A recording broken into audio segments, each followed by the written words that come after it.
अस्सलाम वालेकुम। एक बार फिर मासलामा की तरफ से हम आपके लिए लेकर आए हैं जायनमाज। कहाँ के हम आज आपके लिए लेकर आए हैं मासलामा की पॉकेट जायनमाज, जिसको आप अपनी जेब में कहीं भी अपने साथ लेकर जा सकते हैं।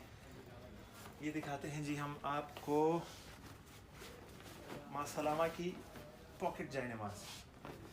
वज़न इसका बिल्कुल नहीं है, वाटर प्रूफ है, कहीं भी इसको अपने जेब में अपने साथ लेकर जाएं।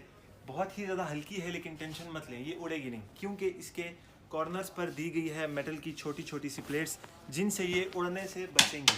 ये आप देख सकते हैं, बिल्कुल वाटर प्रूफ है, बेहतरीन क्वालिटी। इसका साइज़ गालिबन 3.5 सवा 3 फीट है, जो कि मोर देन इनफ है।